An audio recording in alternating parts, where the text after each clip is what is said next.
Welcome to the Living While Loving Your Child Through Addiction podcast. Here, we focus on self care as we tend to our own lives while also extending love and compassion to our kids. This podcast offers science backed skills to bring hope and healing to your entire family. Today, I want to talk about something that completely changed my relationship with my daughter, and it changed me as a person.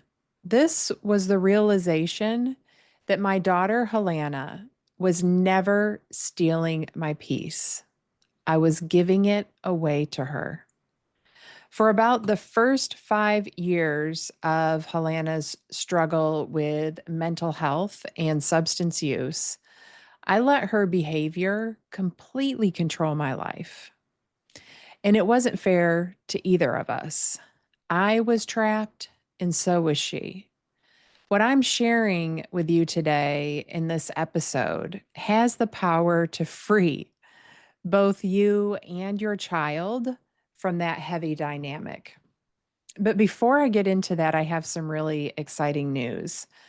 A mother that I worked with donated a scholarship, so it's 100% free, to my 12-week Peace of Mind group coaching program for mothers. This program helped this mother so much that she wanted to make sure another mom who maybe couldn't afford it got to experience it. And this is a really exciting time to join the Peace of Mind group coaching program for moms because we just started doing invitation to change in the group.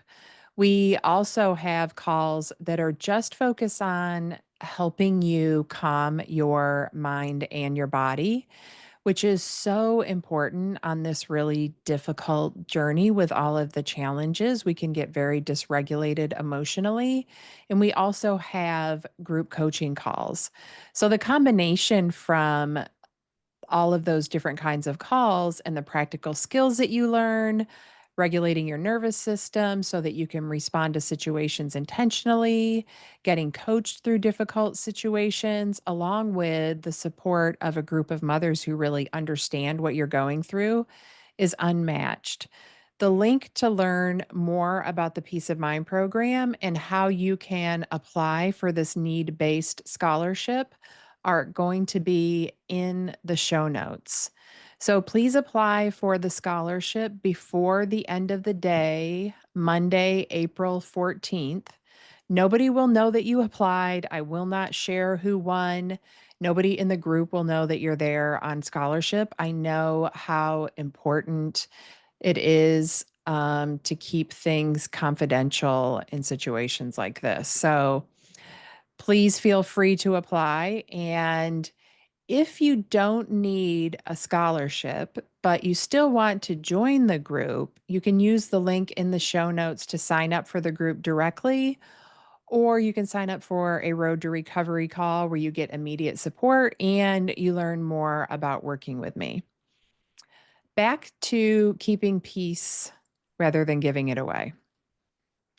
When I felt like Helena was in control of my peace, I was an absolute mess. My hair was falling out. I was sick all of the time. And I was stumbling through each day like a zombie. I had no quality of life or hope for my future. I felt like my peace, my happiness, and my sanity were all being ripped away by my daughter's choices. I was feeling completely powerless and a victim of her substance use and mental health struggles.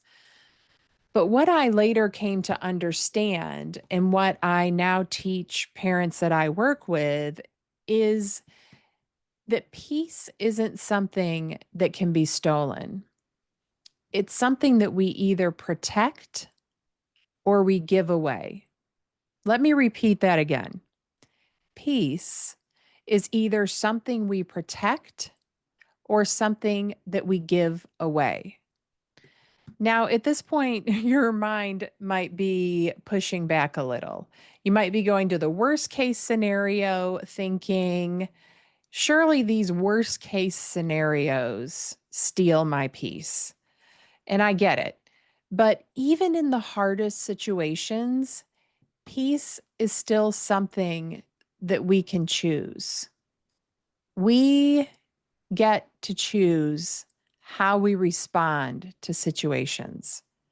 When my daughter Helanna passed away from an overdose, there were moments that I felt completely shattered by what happened. I did not want peace in those moments. I wanted to feel angry. I wanted to feel outraged and heartbroken. And I let myself feel all of it. But I also knew that peace was still an option. It was something that I could choose when I was ready for it. I didn't feel like my peace was stolen from me. So even in those worst moments, I still had agency over how I related to my emotions. I couldn't control the outcome, but I could control how I responded to it. And when we realize that we have a choice and we start practicing the power of choosing how we feel, everything changes. We go from feeling like a victim in our own lives to somebody with power, not power over our kids, but power over ourselves. I didn't have that power for most of my life because I didn't understand how things worked. I didn't understand the think, feel, act cycle or how to manage my emotions. I had no emotional intelligence. I used to get so mad every time Helena asked me for money. I thought that the problem was her asking for money. But the problem was when she asked me for money, it felt bad to say yes and it felt bad to say no. I blamed how I felt on Helena because if she wasn't using substances, then I didn't have to say no. I could just say yes and get to feel good. But if I'm honest with myself and honest with you, I never liked saying no to her from the time she was a little girl. I always felt this bit of anger and blame when she asked me for something and I said no because I didn't have the skills to manage my thoughts and feelings about it and to recognize that was about me and not about her. So when I learned that her asking was not the problem, that the problem was the way I was thinking about it, then everything changed because now I was in control, not her. I felt empowered because I was no longer at the mercy of waiting for her to change so that I could feel okay. As I opened up my mind even more and I realized that I wanted my daughter to come to me and ask me for things. And I wanted to give her things, but only things that felt like they supported her health and wellness. It didn't have to be a problem when she asked me for money. I mean, can you believe that? It didn't have to be a problem. I didn't have to get mad about it. I didn't even have to be a blip on the radar that she had asked me for money. It could literally just be like one of those mundane things that happened that day, like when I was on autopilot driving to work and I barely remember how I even got there. But I get so excited telling you about this because I know that so many of you listening to this right now are going to hear it and just get it. And your experience will change because you will recognize that this is true. This realization was so good for me and my relationship with Helena because I no longer had to brace for impact when she called me, waiting for her to ruin my day by asking for money. It just didn't have to be a thing at all. I could say no to the money with love and offer her some groceries or pick her up and take her to get something to eat. That's another thing that I came up with that I'll throw in here is that a yes for a no. In order to make my experience easier on me, and in order to meet my need to do things for my daughter, I started using the yes for a no. It made the no so much easier. Anytime I had to say no, I also knew what my yes was. No, I'm sorry, I can't give you cash, but I can drop off some groceries or take you to get something to eat. Such a simple thing that creates so much relief. We have so much power over what we create in our lives. So the next time your son or daughter asks you for money, even though you've already said no, and they ask anyway, I want you to watch your thoughts. If your thoughts are like, this is so manipulative, they don't respect me. I already said no. Why are they asking again? I can't keep doing this. I'm exhausted. Your emotions are going to be high. Your body is going to be activated and full of all of these uncomfortable sensations that you're going to want to get away from. You might even be shaking or breathing fast and heavy or shallow. You probably feel defensive, resentful, guilty for feeling resentful, because after all, a mom should not be mad or resentful at her kid. And now your brain is off to the races with all of these thoughts making a big, painful story. But what if instead you created an intentional story? Something like, of course they're asking. That's just what kids do. They're doing the best that they can to meet a need, even if it's not in a healthy way. Now, I wish they wouldn't ask me, but they did ask. I just don't like saying no, and that's okay. I get to choose how I respond. I can support them in a way that aligns with my values. Same situation, same kid, same question, totally different experience for both of you. You might be slightly dysregulated, or you might be all in on the idea that this just isn't a problem that they asked and it's no big deal for you. Now, you didn't deny the reality of the situation, but you also didn't just give it all of your power. You thought intentionally. You chose the feeling that you wanted to lead with in this situation. And this is not about toxic positivity. I'm not telling you to pretend something is good when it's clearly not to you. This is just about emotional intelligence, the kind that helps you to regulate so that you can respond from love and not fear. When you stop letting your emotions be completely tied to your child's behavior, you become the calm in the storm.